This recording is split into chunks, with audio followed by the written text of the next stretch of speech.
अस्सलाम वालेकुम dear students, मैं हूं वाजिद अली। पिछली वीडियो के अंदर हमने चैप्टर नंबर 2 के शॉर्ट क्वेश्चन के निशान लगाए थे। आज की इस वीडियो के अंदर हम चैप्टर नंबर 3 एंजाइम्स के निशान लगाएंगे। सो टाइम ज़ाया किए बगैर हम स्टार्ट करते हैं।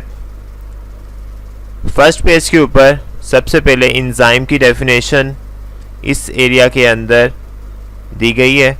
यहाँ से आपने एंजाइम की डेफिनेशन करनी है।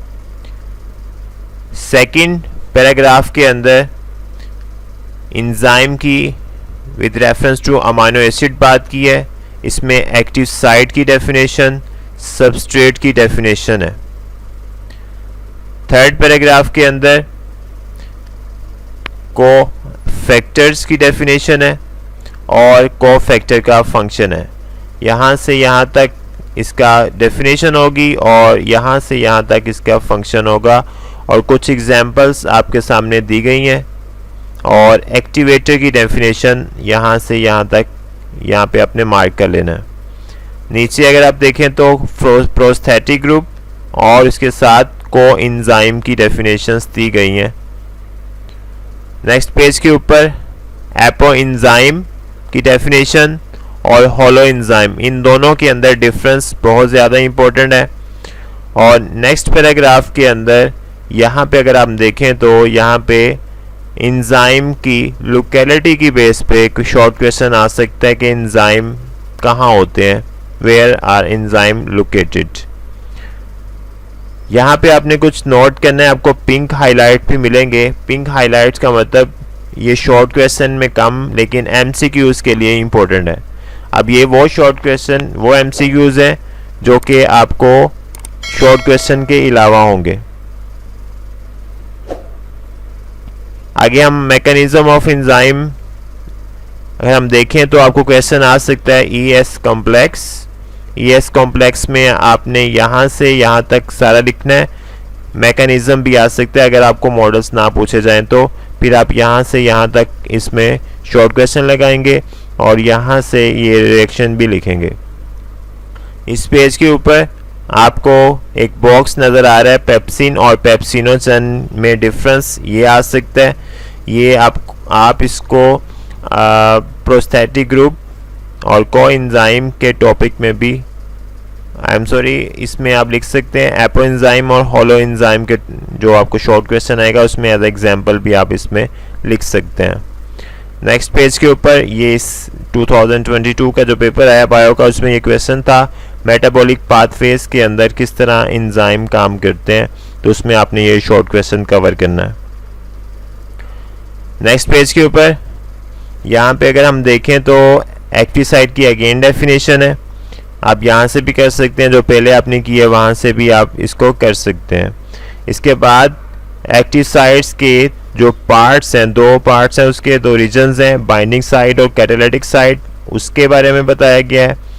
और इससे नीचे पैराग्राफ में मैकेनिज्म के जो मॉडल्स हैं इमल फिशर का और साथ में लॉक एंड की मॉडल, मतलब इमल फिशर का लॉक एंड की मॉडल, ये यहाँ से लेकर यहाँ तक आपने सारा लिखना है। और नेक्स्ट पेज के ऊपर इमल कोशलैंड यानी 1958 इसने जो इंड्यूस फिट मॉडल दिया था, आपने ये यहाँ से लेकर यहाँ तक होगा। आगे फैक्टर, तो फैक्टर क्या होता है पहले इसकी डेफिनेशन है, ये काम में इतना ज़्यादा इंपॉर्टेंट नहीं है। नेक्स्ट एंजाइम कंसंट्रेशन, ये आपने सारा करना है।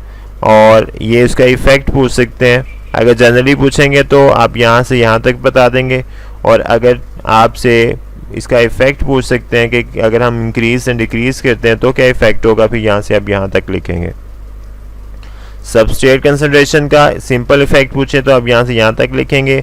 और अगर सैचुरेशन ऑफ एक्टिव साइट इसके क्वेश्चन आता है फिर आप इसको यहाँ से यहाँ तक लिखेंगे।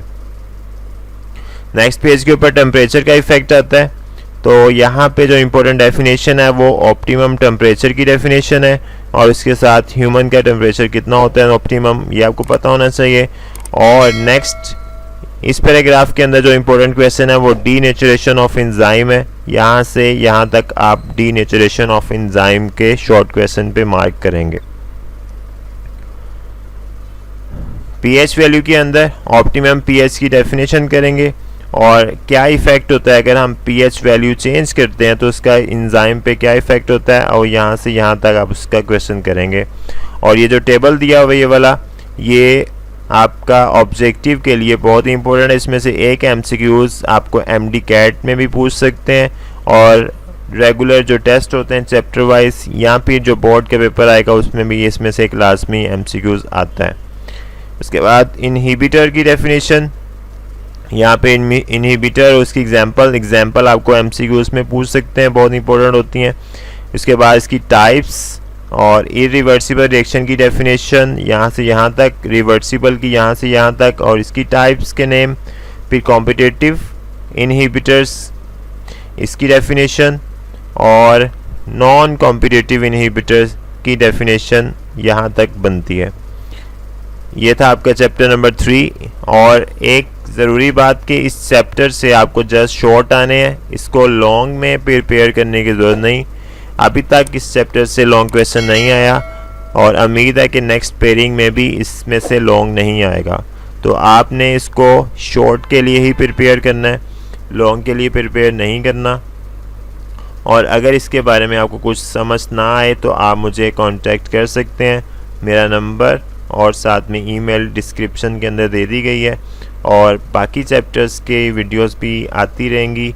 अभी चैप्टर 2 और चैप्टर 3 की वीडियो मैंने अपलोड की हैं। अब आइंदा आने वाले दिनों में चैप्टर नंबर 1 और रिमेनिंग जो चैप्टर्स हैं उनकी वीडियोस भी अपलोड हो जाएंगी। So thank you very much for watching my video. अल्लाह हाफिज़।